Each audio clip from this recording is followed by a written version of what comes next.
Hey, so I've got a question for you. What's the greatest superhero TV show ever made? Is it Loki or Invincible, Watchmen, The Flash, The Boys?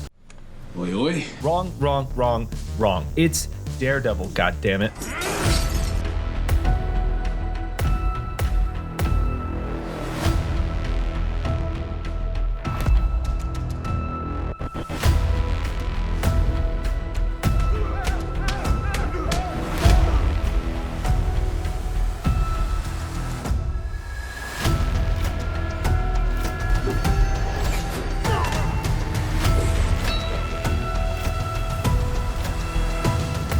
I'm not seeking penance for what I've done, Father. And I'm asking forgiveness for what I'm about to do. The original run of Daredevil on Netflix from 2015 to 2018 and its sequel series Born Again, which is about to premiere its second season at time of recording, is not only a fantastic noir crime thriller with expertly crafted characters, incredible action set pieces, and truly emotional scenes, it also just happens to be the greatest superhero TV show ever created, and in my opinion, it isn't particularly close. I'm a really good lawyer. So originally my plan here was to create a why you should watch video for this series, but I quickly realized that it would be a pretty short video. You should watch Daredevil because it's fucking awesome. There, video over. So instead, today I'm going to be taking a trip down memory lane to highlight the 10 best and 5 worst episodes out of the 48 total this incredible series released to celebrate the premiere of Born Again Season 2. Quick disclaimer, if you heard me say 48 episodes just now and rushed to the comments to type out the original Netflix run only had 39 episodes, Born Again is its own separate thing. I know that. I'm counting Born Again anyways, and no, not just so I can pad out the 5 worst episodes part. I can promise you right now, I'm a bit higher on Born Again than most people, so you might actually be kinda surprised when you see what makes the list. But I won't be counting the defenders. Sorry, I don't make the rules. Also, here is your first and only spoiler warning. I'm not even going to try and pretend to hold back on the secrets this series has to offer, so if you're just here looking for a recommendation, here it is. Daredevil is a near perfect TV show, and you are doing yourself a huge favor by stopping this video right now, binging it, and then coming back and comparing your list to mine. All right, we good? Everybody good? Let's jump in. At number 10, we have Condemned, where in the aftermath of a bunch of bombs going off in Hell's Kitchen, Matt is trapped in an abandoned warehouse with a fatally wounded Russian dickhead named Vladimir, while Fisk works from the outside to frame Daredevil for the attacks on the city, tightening the walls around Matt using dirty cops, the media, and political leverage. It's a bottle episode essentially, but one that uses those constraints to maximum effect. And I've got to be honest, I've seen this episode land on a few people's worst of lists online, and I genuinely do not understand that take. Because back on my first watch of this show in 2015, this was the episode that hooked me. This is the one that flipped that switch and turned Daredevil from something I casually throw on into a full-blown addiction. We're only 6 episodes into this show's run, and Vincent D'Onofrio is already operating at an absurd level as Wilson Fisk.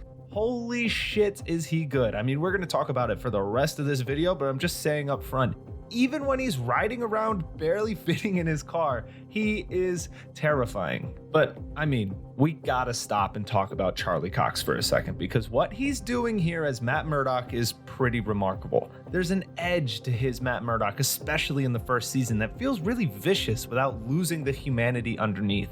Lines like, "I don't speak asshole," or "I don't kill people, not even scumbags like you who deserve it," are delivered with this kind of quick wit that makes you really feel how much he hates these guys. Cox's performance is so layered. The restraint, the anger, the guilt, he carries all of it in everything he says. It's so fun to watch. And the tension is what's special about this episode. It just keeps getting cranked tighter and tighter with every scene that passes as more dirty cops surround the building while Matt interrogates a very uncooperative Russian who's actively trying to die, because if he gets caught, Whatever Wilson Fisk would do to him is probably much worse than what Daredevil's doing. It's suffocating in the best way, and Foggy and Karen aren't sidelined either. They're active, heroic, and they're scared for their friend. The character writing is so strong, you don't actually need to witness the spectacle of the bombs going off to feel the stakes. What this episode and this show as a whole does so well is reject black and white morality. Matt beats people within an inch of their lives in the name of justice. Dirty cops murder under Fisk's rule, and the only honest cop in the episode still blows Daredevil's cover trying to do the right thing. Everyone lives in shades of gray, and that complexity is what makes that first real conversation between Matt and Fisk feel so monumental. You and I have a lot in common. We're nothing alike. That's what you'll tell yourself. You're feeding off this city like a cancer. This episode raises the stakes, it fractures Matt's relationships, and truly sets in motion the central chess match between him and Fisk that carries the show for so many seasons to come. It's not boring. For me, it was the spark, and it absolutely deserves its place in the top 10.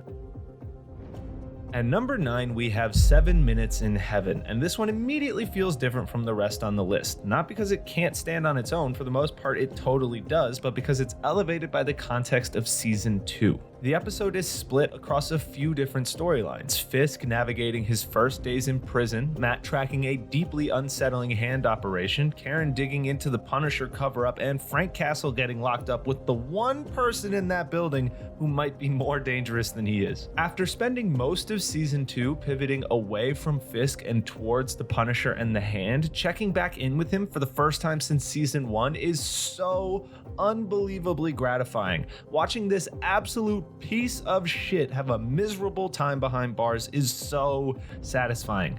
And then watching him methodically reclaim power almost immediately is just as fun. By his first lunch, he's already identifying people he can manipulate and coerce. Also, Jon Bernthal continues to prove why he became such a foundational piece of this series. There's this really feral intensity behind his eyes, and his rage is so specific. It's grief weaponized, which is what makes his conversation with Fisk so electric. Fisk speaks entirely in coded manipulation. Every sentence is layered with subtext and strategy. Frank doesn't really have the patience for that subtext. He sees right through Fisk's bullshit almost immediately, but ultimately his lust for revenge becomes the exact weakness that Fisk exploits. Also, just pivoting a little bit, this episode has fantastic Matt and Foggy stuff. Their confrontation feels heartbreaking and kind of like a breakup. Plus, the follow-up scene between Foggy and Karen has some of the most underrated filmmaking in Season 2. There's a conversation between them in Foggy's office where 2/3 of the frame in those close-ups is obstructed by the other character's out-of-focus head. Karen is begging not to be lied to anymore, and visually the camera refuses to give her a clean frame. Inversely, Foggy looks boxed in by the lie he's forced to maintain for Matt. It's admittedly kind of simple, but it's really smart visual storytelling that you don't see in superhero stuff. I mean, just fucking look at the end of WandaVision or fucking Falcon and the Winter Soldier. Like, it doesn't have shit like this in it. But if I'm being completely honest, this episode is here for one main reason: the Punisher hallway fight. And it fucking rules, dude. In a show famous for its hallway fight sequences, depending on the day, this one might be my favorite. The choreography is vicious, mixing between no-cut long takes and slow-motion close-ups to accentuate critical moments. The camera always maintains spatial clarity while letting the chaos feel so overwhelming, and Bernthal's physical performance sells every hit, every stab, every second of exhaustion. It's violent, relentless, and borders on too much. But not for old Frankie Castle. That fight alone earns the 9 spot. Everything else is just kind of a nice little bonus. At number 8, we've got The Devil You Know from Season 3, and it picks up with our chessboard fully set. The metaphorical powder keg is unknowingly about to blow up in our characters' faces. Matt is cautiously re-entering his old life post-Defenders, Fisk is running his criminal empire from the world's most luxurious FBI prison cell, and Ben Poindexter is slowly being unwittingly pulled apart by Fisk's games. building towards the climax where all of it collides in a brutal, murderous showdown at the offices of the New York Bulletin. But before we jump into all that plot stuff, I just want to point out here, because I might not get another chance to, that the visual shift in season 3 deserves some attention. I'll always have a soft spot for the intense colors and the noir lighting of season 1, but the cold, desaturated palette here works really, really well. It's less comic book fantasy and more urban crime thriller, which perfectly matches the story being told. But back to the characters. Wilson Bethel is fucking amazing as Ben Poindexter, and the show gives his mental unraveling this really interesting and memorable sonic identity. He gets this weird high-pitched buzzing that creeps into the score whenever he starts to mentally spiral. With good headphones, it creates a genuinely unsettling sense of pressure that follows his character throughout the whole season. Meanwhile, Fisk continues one of my favorite running bits of the show, which is turning every prison cell he occupies into a 5-star home. It's just so thematically on point. Fisk can surround himself with luxury, art, and expensive suits, but the reality underneath is that it's all still crime and imprisonment. He's still in a fucking prison no matter how much he dresses it up. Foggy also gets one of the best moments of the episode in a quiet conversation with Karen about Matt and being a friend. When he says, the way he's been treating us is on him, but turning our backs on him would be on us. People have bailed on Matt his whole life, and I'm not going to be one of them. I just love that so much. I think it's a lesson that all people, but us dudes in particular, really need to take to heart. Being a good friend isn't always easy or glamorous or full of laughs. Sometimes you're gonna fucking hate the person who really needs you the most, and it truly displays how this show is filled with more than one superhero. And then, like clockwork, after 40 minutes of meticulous setup, that powder keg explodes in our characters' fucking faces. The showdown at the Bulletin between Matt and Bullseye is incredible. The whole time this is all going down, you're thinking, god damn it, Fisk got us again, which is juxtaposed by so many people getting got. As always, the choreography of the fight is fantastic, but what makes it extra special is all the thematic layering. Bullseye is wearing Daredevil's costume, weaponizing Matt's identity against him. It's almost like Matt is fighting a physical manifestation of his worst instincts. And the best part? He loses, just like he has all season. Who are you? I'm Daredevil. Fuck, that's so good. The Devil You Know is Daredevil's formula working at its best. Rich character drama, meticulous plotting, and then a finale that goes hard as fuck, which is exactly why it lands at number 8. At number 7, we've got Season 2, Episode 3, New York's Finest. The absolute classic where Matt Murdock wakes up on a rooftop chained to a chimney after Frank Castle knocks him unconscious and decides it's time for a lecture in ethics. Frank forces Matt into a brutal moral debate about justice, violence, and Daredevil's precious no-kill rule, which he technically already kind of broke when he killed Nobu in Season 1, but maybe not because Nobu can't die, but Matt didn't know that at the time. I'm getting sidetracked. That's not this episode. Meanwhile, Karen and Foggy are dealing with the fallout from the failed Grotto sting and the city's rising gang violence. But, I mean, come on, let's be honest. This episode lives and dies on that rooftop. But before we really dive into the rooftop, I need to get something off of my chest that's bothered me for years. I fucking hate the early Daredevil helmet design. No, don't like that. That big black square on his forehead and those weird flappy nylon sideburns that look so fucking stupid. It didn't work at the end of Season 1, and it somehow gets more annoying with every single rewatch. The only thing that kind of helps it here is the massive stitched up scar across his forehead after Frank shoots him. And even that only helps a tiny bit. But once the rooftop conversations start, you forget about all of that because this episode turns into some of the best writing a superhero show has ever put to screen. The setup is deceptively simple. 2 superheroes just sitting on a rooftop talking, and the direction leans into that simplicity. The camera slowly circles them, clearly shot on location with that iconic New York skyline looming behind, isolating these characters like they're the last 2 men in this city arguing for its soul. It feels less like a superhero scene and more like a stage play where the weapons are moral arguments instead of fists and guns. The debate itself is electric and narratively deep. Frank insists that fixing crime in New York City only has has one real solution: murder. And that Matt is just one bad day away from feeling the exact same way. Matt clings desperately to the belief that people deserve second, third, fourth, and fifth million chances, and that anyone has the ability to change. I make sure that they don't make it out on the street again. I take pride in that. Let me ask you this. What's that? What about hope? Oh, fuck. Come on, Frank. About Santa Claus? You want to talk about Santa Claus? I live in the real world, too, Yeah. and I've seen it. What have you seen? Redemption, Frank. It's real. Jesus And it's Christ. possible. The people you murdered deserve another chance. What, to kill again, rape again? Is that what No, you Frank, want? to try again, Frank. Frank constantly pokes holes in Matt's worldview. And he's not wrong when he calls out Matt's clear superiority complex. You can actually see these two men over time start to find some sort of common ground. But every time the conversation gets somewhere, Matt's impatience kicks in and he lashes out, calling Frank insane or crazy and losing the ground he just made. And I gotta say it again, Jon Bernthal is great here, though I will admit in these early episodes it can sometimes feel like he's just playing the Punisher as a slightly tweaked version of Shane from The Walking Dead. And meanwhile, Charlie Cox is doing fucking laps around him. Matt cycles through fear, anger, empathy, annoyance, sometimes all in the same monologue. It's the kind of layered performance that makes these scenes so endlessly rewatchable because you always pick up on something new. Take the shot, Red. Take the shot. No! You don't do it, his death's on you. Either way, you're a killer. Two. What kind of choice is that? The kind I make every time I pull the trigger.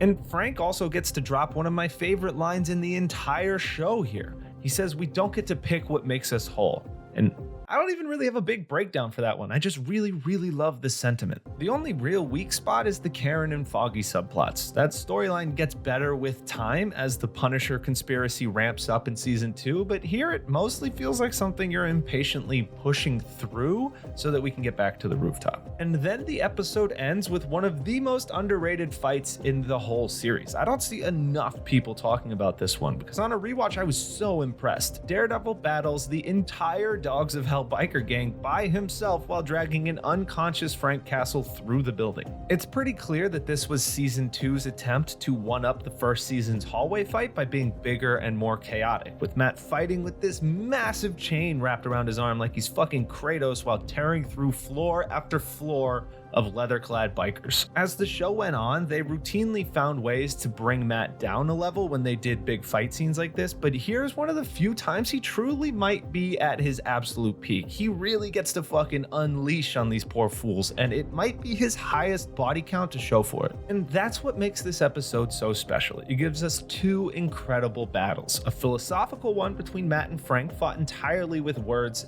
and then a physical one fought against an entire biker gang. And somehow, this is just the first half of an epic 2-episode arc, I guess you call it. It's only 2 episodes in season 2, but that leads perfectly into my next pick.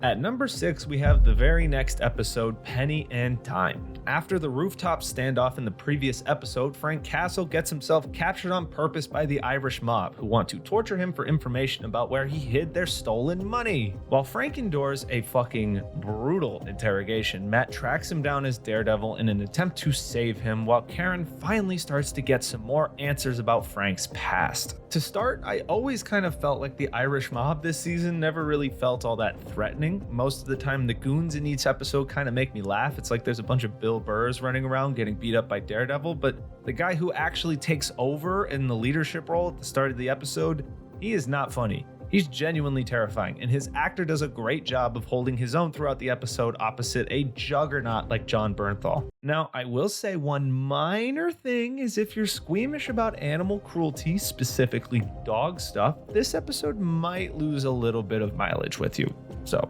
I guess be warned. On the Daredevil side of things, one of the core traits of comic book Daredevil is that he's a huge slut.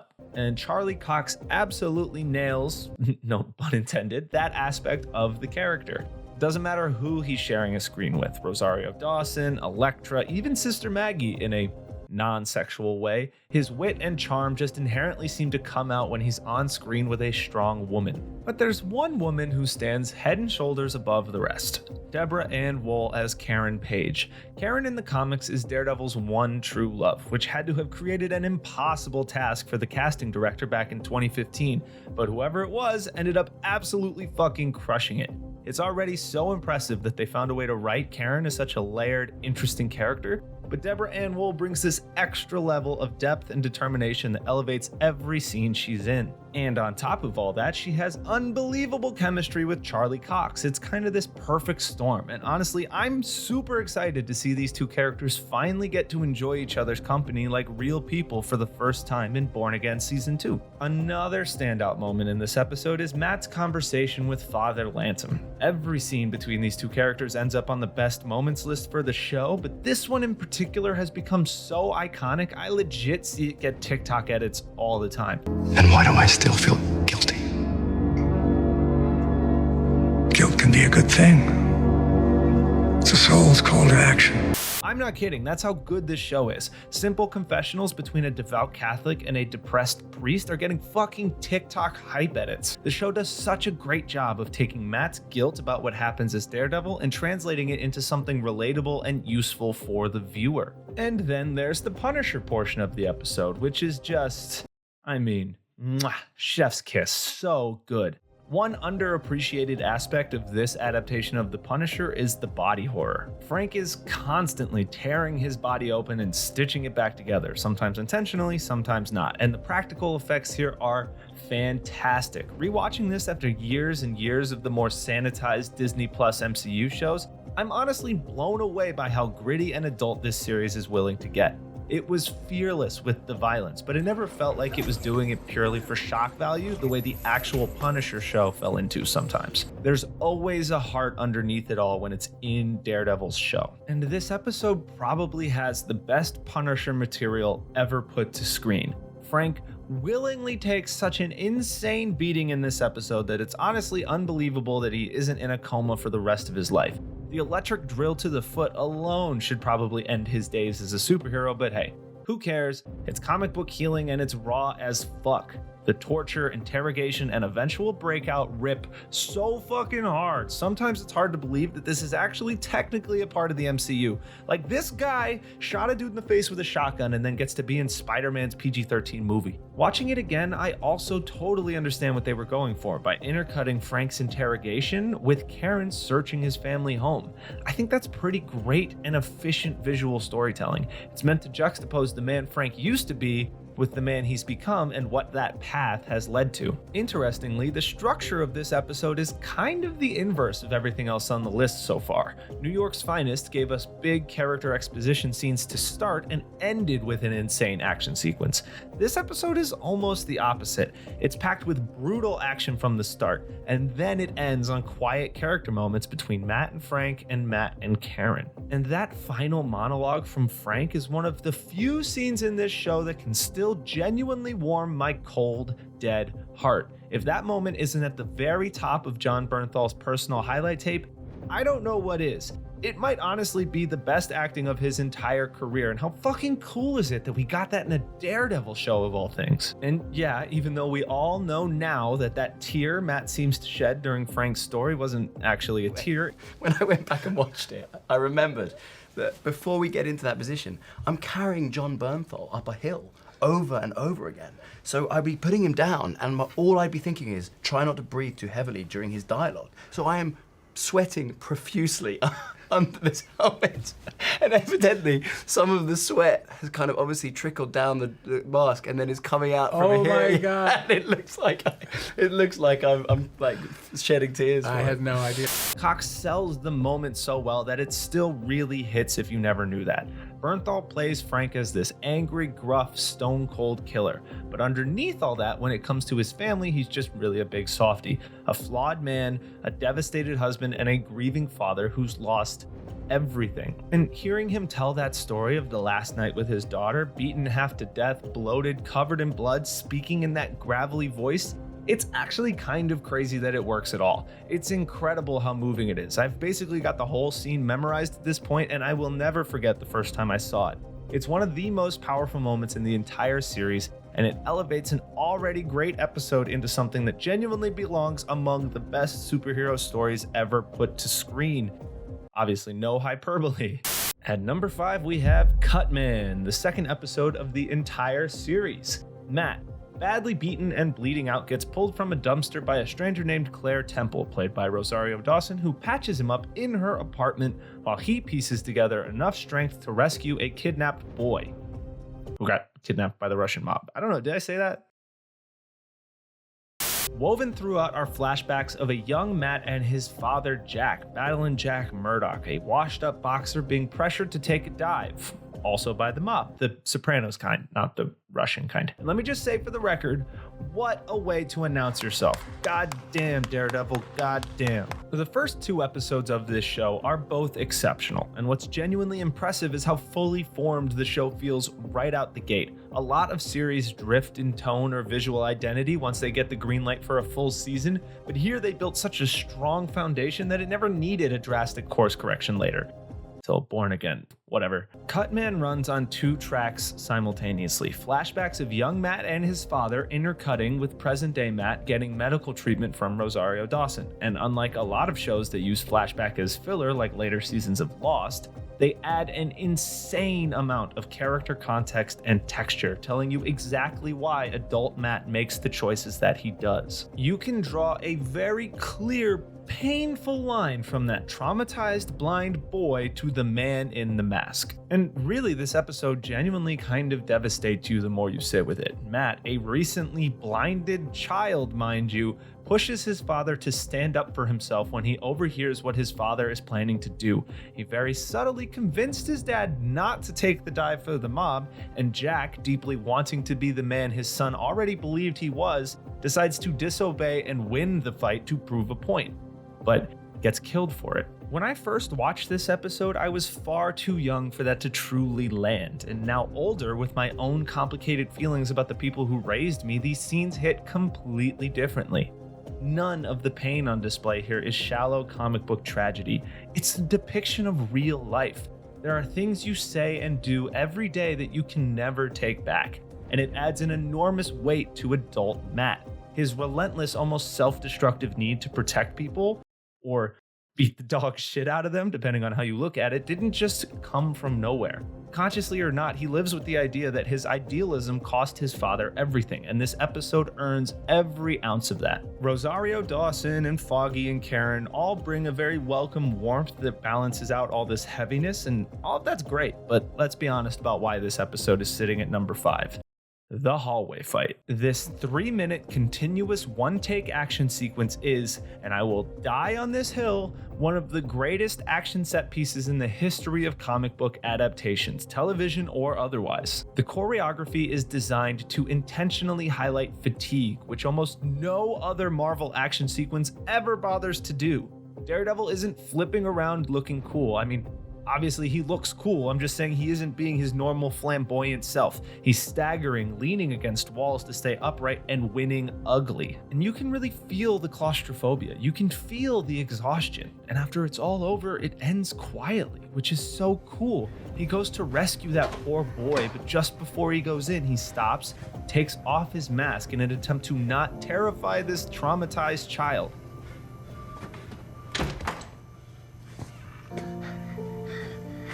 Hi. I know you're scared. But I'm here to help you. Okay. You don't have to be scared anymore. Okay. Let's get you home to your dad. It's such a small beat, but after the context this episode has just provided about Matt's own childhood, that kid probably feels less like a stranger and more like a ghost. Also, this episode was directed by Kevin Smith. Yes, that Kevin Smith. So, bonus points. Cutman is a masterclass in making a superhero feel human. In a TV landscape drowning in Disney Plus slop with seemingly no end in sight, it's a refreshing reminder of what this genre is capable of when the people making it deeply care.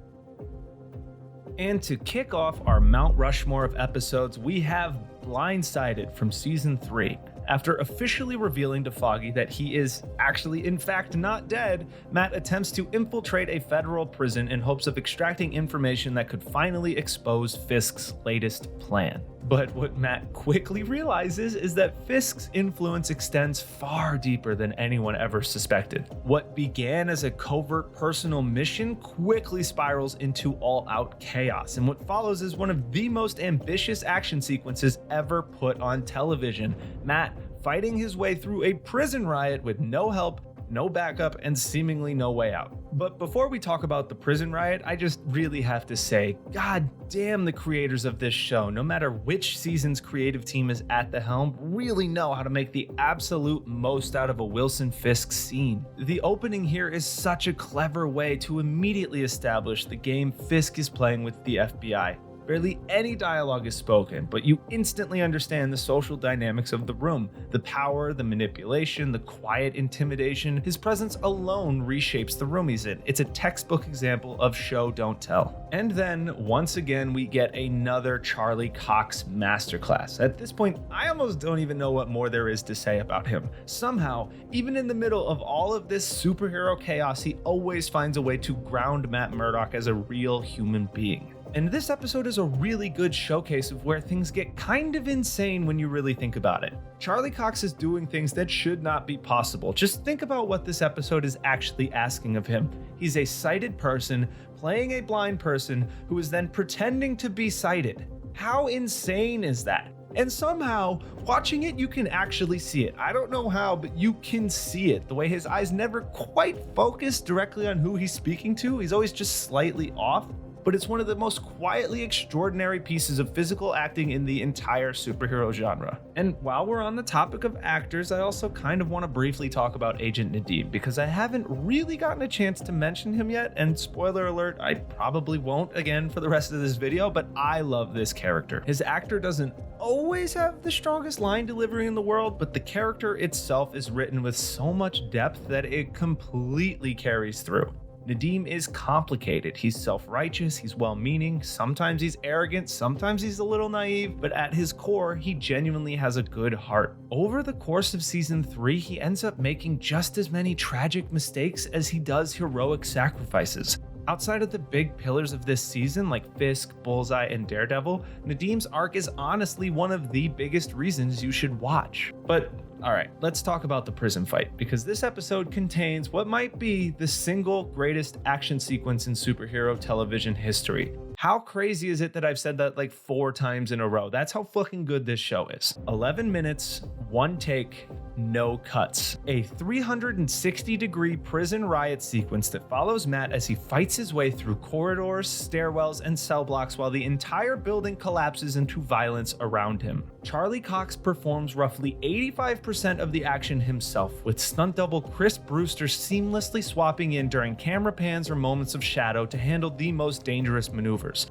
The sequence was heavily inspired by Alfonso Cuarón's Children of Men and choreographed by Gary Stern specifically to emphasize exhaustion and desperation rather than clean, stylish combat. Again, Matt is exhausted, he's drugged, he stumbles, he barely survives. I am not over-exaggerating when I say that this is a real one-take sequence. There are no hidden cuts. There's swipes where people swap in and out, but there are no cuts. This scene was rehearsed extensively and filmed over multiple nights on a Manhattan prison before the production finally captured the take that you see on screen.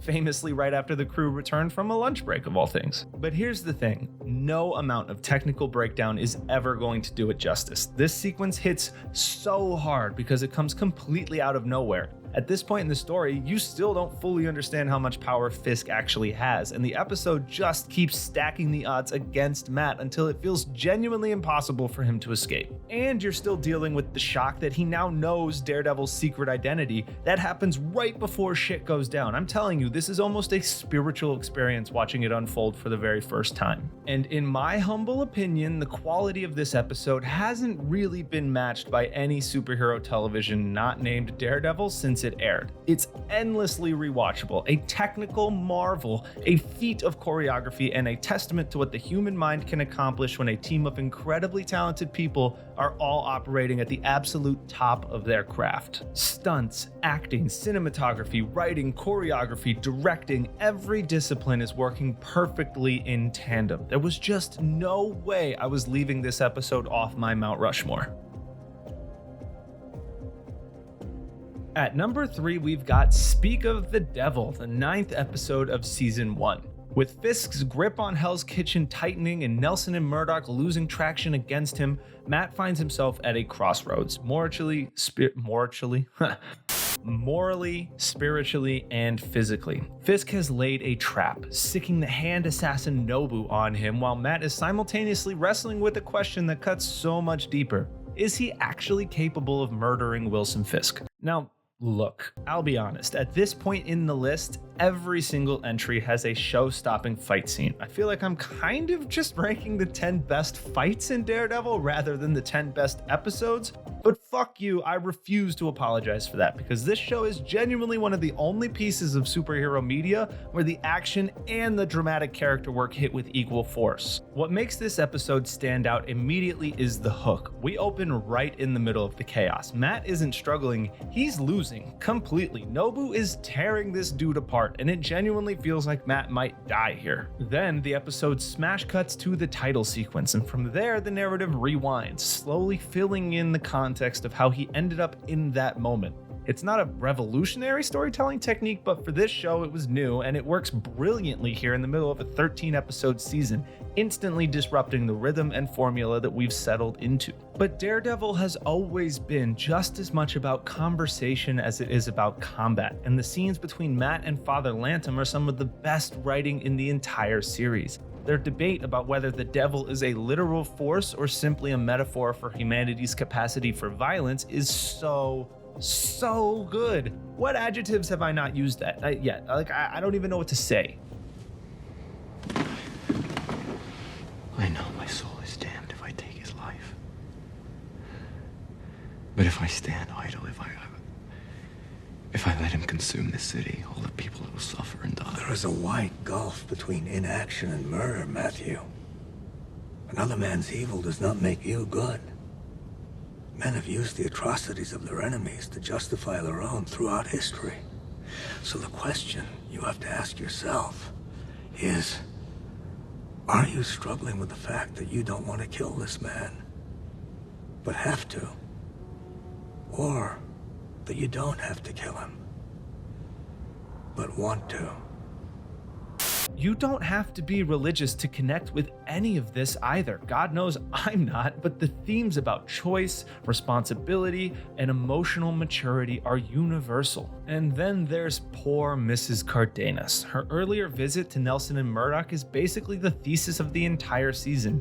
This is who they're fighting for, so when the firm finally gets their name on the door after talking to her, when it feels like they've actually achieved something, they immediately learn that she's been stabbed to death. It's so devastating. The timing of that reveal is almost cruel, and that's the point.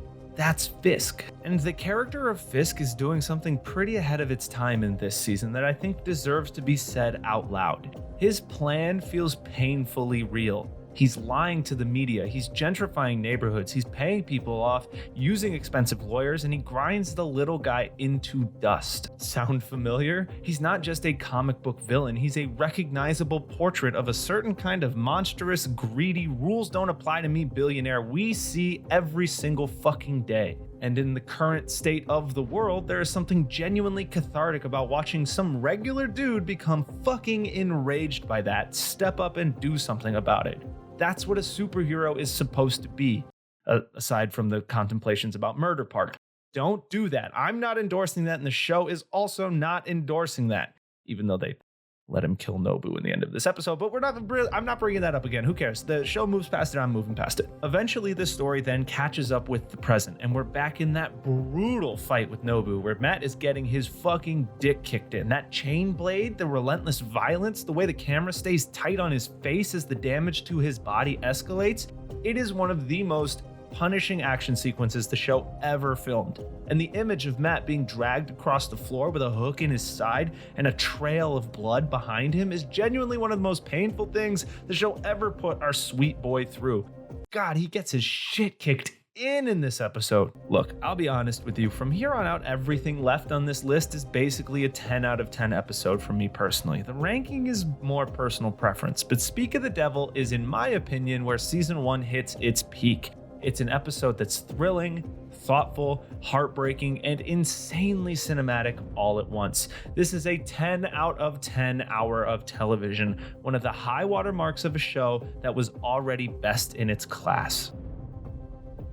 All right, everyone, we're getting close to the end. At numero dos, we've got the season 3 and the series for a little while there finale, where every thread collides in one final, brutal showdown. Matt's crisis of faith, Fisk's seemingly unstoppable iron grip on the city, Bullseye's unraveling psyche, and Nadim's final attempt at redemption. Now, I do want to preface something. If you just pop this episode on cold without the momentum of the 12 episodes behind it, especially those last few, there will definitely be something missing for you. Fisk has outplayed our heroes so many times by this point that it feels fucking pointless to even try. Season 3 does such an incredible job of raising the stakes every episode to a goddamn fever pitch that without experiencing all that lead up first, you might not fully understand why this episode is so far up. But honestly, that's not this episode's fault, in my opinion. With or without watching the prior 12 episodes, this episode remains one of the most satisfying finales I've ever watched. And I mean that sincerely, because how many shows have completely fumbled the bag at the finish line? Most shows can't figure out how to tie up all the loose ends, they abandon their core themes, or they just throw a giant CGI monster on the screen and it all feels very empty. Stranger Things, meh. This episode does the opposite of all of that. It sticks the landing on everything. For years, this was the ending of Daredevil, and I genuinely feel lucky that it was this good. One of the things that makes this episode so strong is that Bullseye is the most bullseye this version of Bullseye has ever bullseyed, and it's equal parts entertaining and genuinely scary. Wilson Bethel is so good here, and that moment where Matt just flat out tells Bullseye exactly how Fisk has been playing him this whole time, it just completely breaks this dude's brain. It's so awesome to watch. Wilson Bethel's take might not be the most comic accurate Bullseye ever, but it's his, and it really works for this young internet opinion haver. He's not an anti-hero, he's not misunderstood, he's a fucking monster, and I really hope that Born Again remembers that going forward. They seem to be trying to push a redemption arc for him, and I really sincerely hope that they don't. And then there's Ray Nadeem finally getting his full redemption, even though he died in the process with his dying declaration video that is the silver bullet to put Fisk away. This show has always excelled at humanizing morally gray characters in ways that bigger, flashier superhero projects don't even attempt, and Nadeem is the clearest proof of that in recent memory. Once Nadeem's video hits the wedding, everything goes to shit fast. The pacing issues disappear instantly and all hell breaks loose. It's raw as fuck, it's violent and incredibly satisfying, especially watching Fisk's perfect night fall apart. Oh my god, do I get a lot of enjoyment out of seeing this dude's time get ruined. I will say though, it does bother me a wee bit that Matt essentially unleashes Bullseye on this public event, knowing what that psycho is capable of, and the show doesn't really address any of that. I mean, Bullseye kills a lot of people, but it's the finale. We got like 20 minutes to wrap this whole thing up. We got to keep it moving. Who cares? Because that final fight, that's the selling point. Matt, Fisk, and Bullseye are all beating the fucking shit out of each other, and every character gets a moment to show off their specific skills. Fisk punches a hole through fucking concrete, Bullseye chips away from a distance, throwing anything he can get his hands on, and Matt uses his radar sense to get in close and eventually outlast them both. It is so well choreographed, and yes, I totally understand that you're probably sick of hearing that word if you've made it this far, but the truth is the truth. The moments where Matt is beating the fucking shit out of Fisk in front of his favorite bunnies in a snowstorm painting and getting it covered in blood is visually and symbolically fantastic without being in your face. They don't even really highlight it with the camera, you just see it happening behind Fisk. And that final monologue screamed right in Fisk's face by Charlie Cox is some of the most iconic shit in this entire show. Genuinely GOAT level acting. Come on! Kill me! No! God knows I want you, but you don't get to destroy who I am. You will go back to prison, and you will live the rest of your miserable life in a cage, knowing you'll never have Vanessa. That this city rejected you. It beat you. I beat you. Magnificent! Magnificent!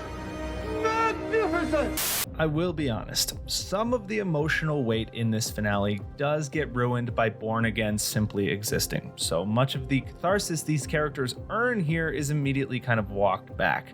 Fisk gets let out after the blip, Matt tries to kill Bullseye one episode later, and Foggy dies. It all hits a lot harder if you treat this as the true ending, which for like 6 years, it was. But none of that changes what this episode is. How lucky are we as Daredevil fans that we got a finale that actually stuck the landing? It's moving, brutal, endearing, and all the other adjectives I've overused writing this script. It's performed by a cast that deserves a fuck ton more awards than they ever actually got. Superhero stories do not get better than this. They especially don't end any better than this. All right, I have been talking for far too long, so let's just do a speed run through the worst episodes list. And look, I know I promised this section wouldn't just be a Born Again pile-on, and I meant it, but I'd be lying if I said I didn't have real problems with this episode. The opening episode of Born Again still has the hints of greatness here and there. Deborah Ann Wool is absolutely stunning, as always. Something about the way she's shot in Josie's genuinely does something to my soul, man. Oh my god. And Charlie Cox still has all the sauce, just all the sauce. He's just got it all. It's just undeniable. And the acting from Eldon Henson here is top tier, genuinely showcasing heartbreaking stuff.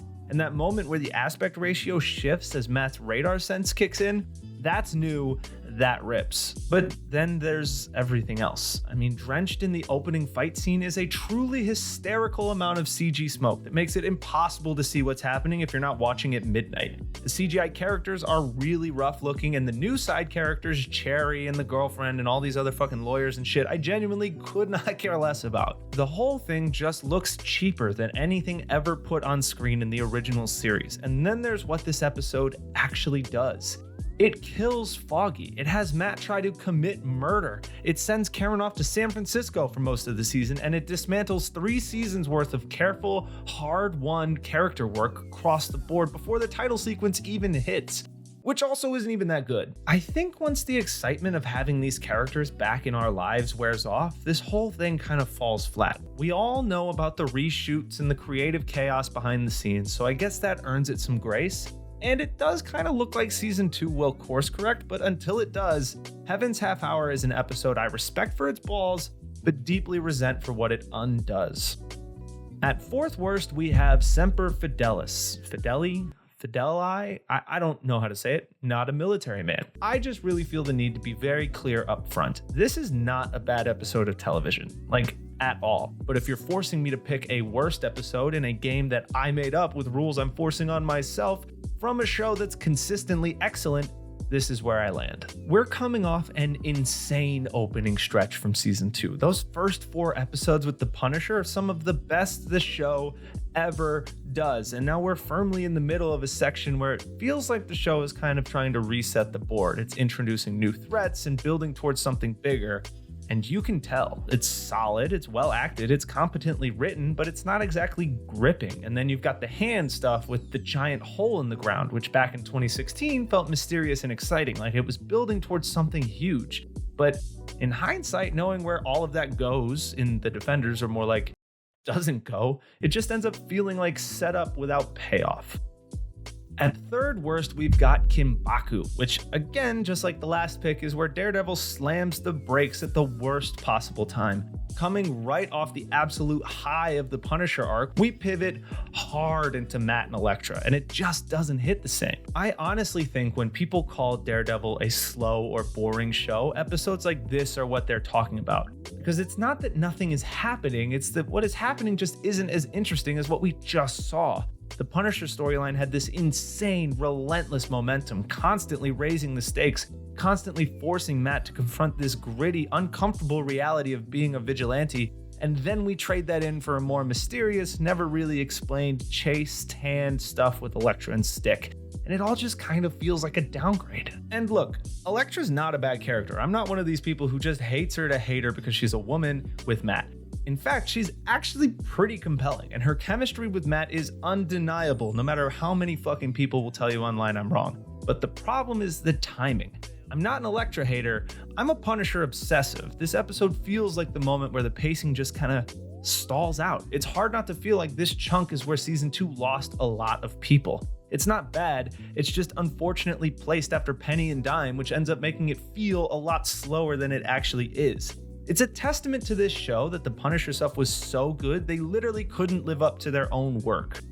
With Interest from Born Again is probably the clearest glimpse we will ever get of what this show looked like before the creative overhaul. And yeah, for better or for worse, you can feel that immediately. And I don't actually think it's all that bad. It's not bad, it's actually pretty charming in isolation. There's a looseness to it, a lighter, almost playful energy that you don't usually get in Daredevil, and on a first watch, that novelty carries it pretty far. It's different, it's breezy, and it's got a sense of humor about itself. But the second you step back and look at what it's actually doing for the season as a whole, there's just not much there. I mean, it's an 8-episode season that has 9 episodes because this one's here.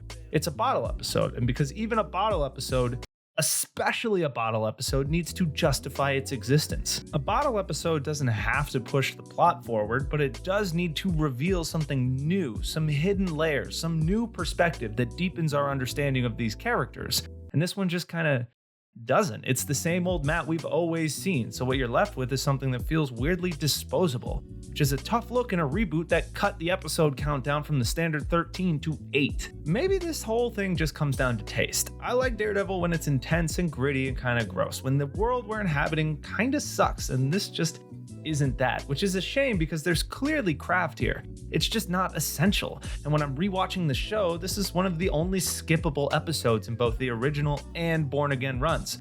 Although I will give it this, that leg snap at the end, I fucking love that. No wonder it was all over the marketing. It's so sick. And at the worst episode of both the original and Born Again runs, we have art for art's sake. And it's mostly on here because of how badly they fumbled the character of Muse. And that really sucks to say, because going into this episode, I was so fucking in on this guy. I didn't even know who Muse was before Born Again, but the design, the vibe, and that fight at the end of episode 6, it had me thinking we were about to get something really different, something genuinely creepy and memorable that wasn't just more Fisk. And then the real reveal happens and it's just some fucking kid.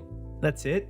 It completely kills the mystique. And yeah, I know, judge the show for what it is, not for what you wanted, but when this is one of the only new additions to this universe I was actually excited about, I think it's fair to be annoyed when it goes absolutely nowhere. And that final fight scene just makes it worse. It's honestly kind of bad, especially compared to the previous episode, which handled the action way better.